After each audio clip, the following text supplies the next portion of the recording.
we were discussing recurrence relation of this type. T of n is equal to a times t of n by b plus f of n, with the base case being t of 1 equals constant. Then we looked at how the input size is getting reduced iteration after iteration, and then to calculate the cost or the solution to t of n or the value of t of n, we looked at the underlying computation tree, correct? And subsequently we saw that the contribution from root until last but one level is given by this summation, and the contribution from the set of leaves is given by this term. Now objective is to get a closed form formula, and towards the end of the earlier lecture we said unless we relate f of n and n power log a base b, we may not be able to come up with a closed form formula, as this expression involves these two. So what we will do, let's look at the asymptotic growth of f of n and n power log a base b. So let us compare the asymptotic growth of these two. Subsequently we will also look at a polynomial growth. So as of now one can look at it, the asymptotic growth. Later we will talk about polynomial growth also. Let's look at the simplest case.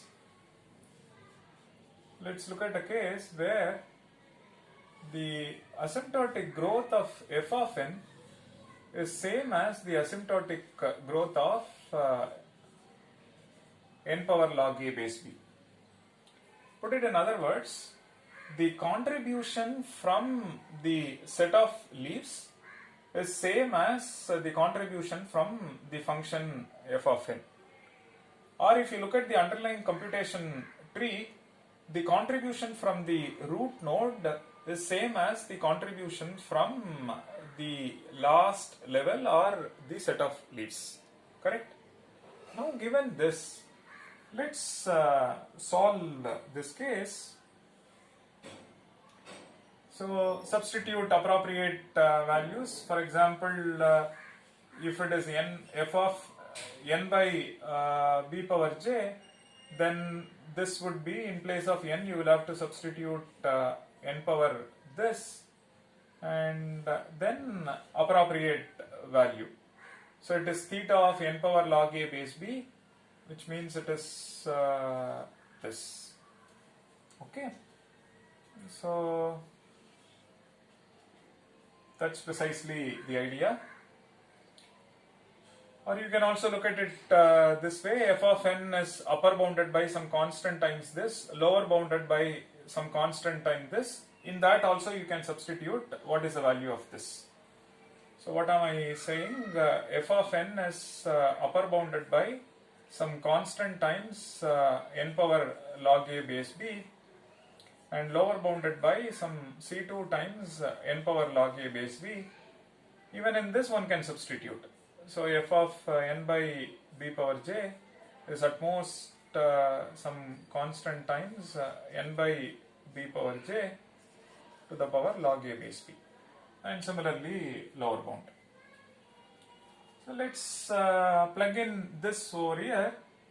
So now t of n is equal to summation j runs from 0 to log n base b minus 1 a power j times f of this. F of this is precisely this value, right? So n divided by b power j to the power log a base b, plus this term is there, theta of n to the power log a base b. Okay, so it is theta of this. So, but let me write this just for my convenience. Otherwise, every time you will have to write theta of this and so on. Okay. Okay. So or you will have to write it as at most c1 times this, at least c2 times this, and one has to simplify both.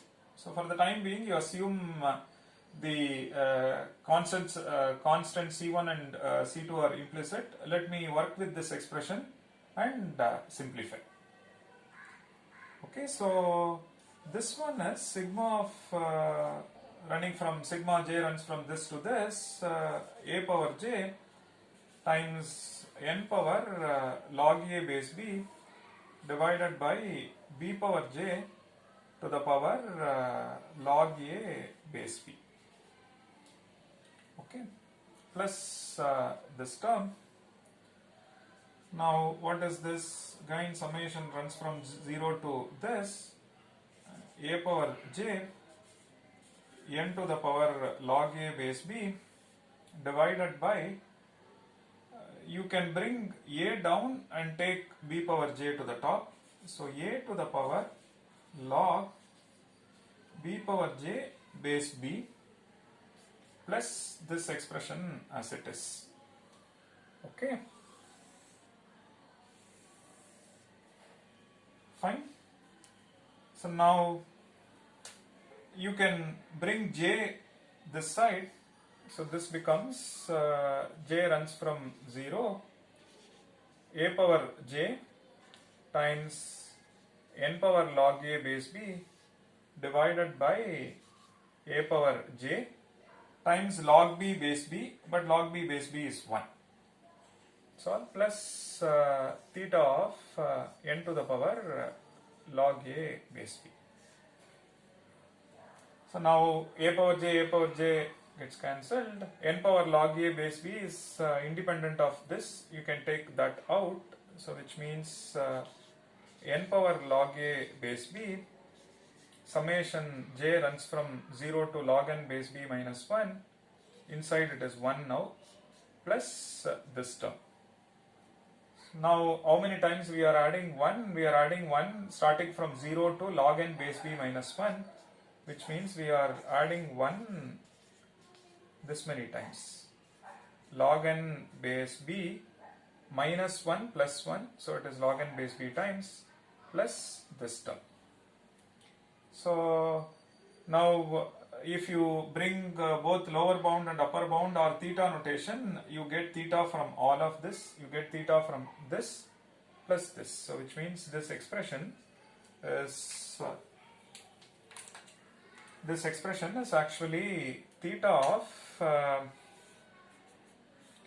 n power log a base b times log n base b plus theta of n to the power log a base b. So what is this? Theta of n to the power log a base b times log n base b. So something like theta of n log n plus theta of n is precisely theta of n log n. So the solution says, solution to this recurrence is theta of n to the power log a base b times log n base b. So what did we do? We add t of n equals this. We wanted to get a closed form formula.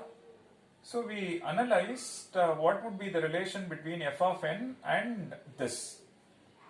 Because the summation or this expression involves two terms, if you compare, you can simplify further. So the simplest case being the asymptotic growth of f of n and n power log a base b are one and the same. And which means f of n by b power j, which is what I need over here, you substitute this, then the expression becomes this, and n power log a base b, bring this down, you get this, and a comes down, b power j goes to the top, you get this, and you can bring j over here, so it becomes a power j times log b base b, but which is 1, this. Now n power log a base b is independent of j, so you can take that out, then you have 1 inside, And how many times this 1 is added? We are adding it from 0 to log n base b minus 1, which is log n base b. And overall we see that solution to the recurrence is this. So what is this saying? Given a recurrence relation of this type and the case being f of n equals this, then the solution to the recurrence is this. Okay, so let's spend some time and analyze some significance about this and what is the role of log n base b and all that now.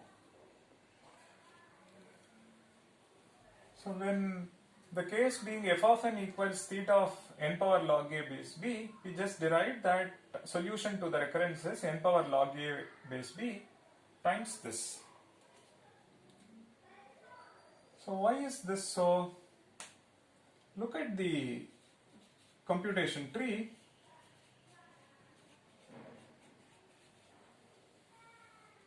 So at the root level it is f of n. Next it is a times f of n by b. Then a square times f of n by b square, like that it goes. And finally we see that it is n power log a base b. So what we say is that the asymptotic growth of this and this are one and the same. If that is the case, then we were actually getting one additional term. What is this? This one is actually number of levels.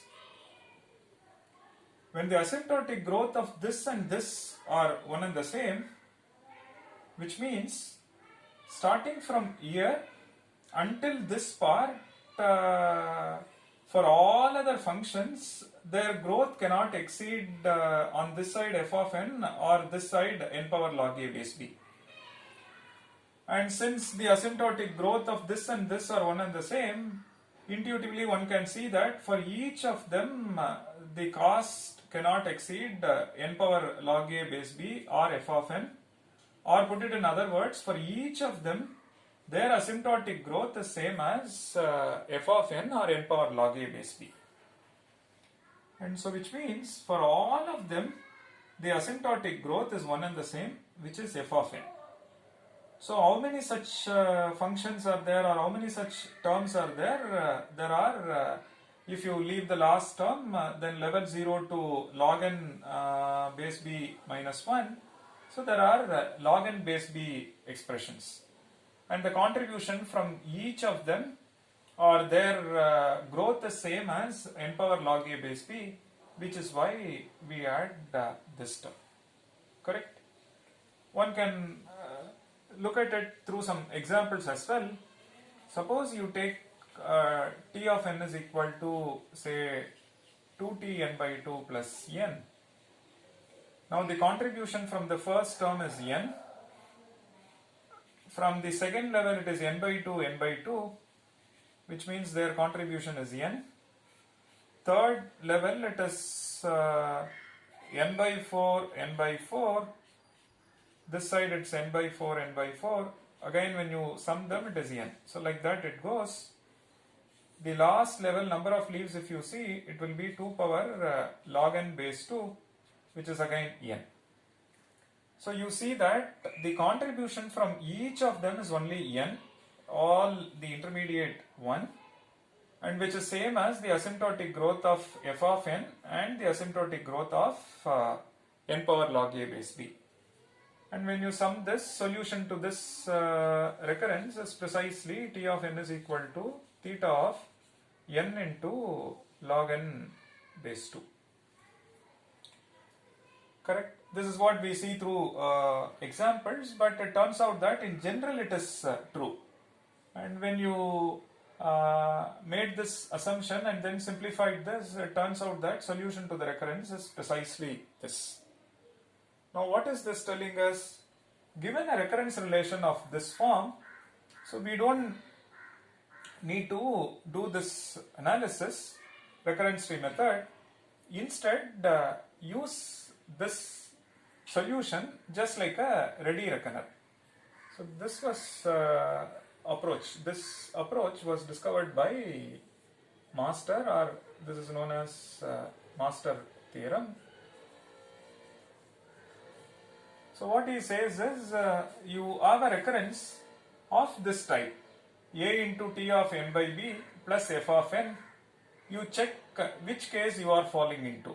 Suppose you are falling into this case. In this case, what is f of n? F of n is n, and n power log a base b is n power log a is 2, b is 2, so which is n. Now you see that n is theta of n is theta of n, which means the asymptotic growth of f of n and n power log a base b are one and the same. Then the case says solution to the recurrence is theta of n to the power log a base b, which is n to the power log 2 base 2 times log n base 2, which is precisely n times log n base 2. So just by looking at the recurrence relation and subsequently the value of a, b and f of n, one can calculate the solution to t of n. That is the beauty of this method. And as long as it satisfies this template and this case, one can quickly conclude the solution.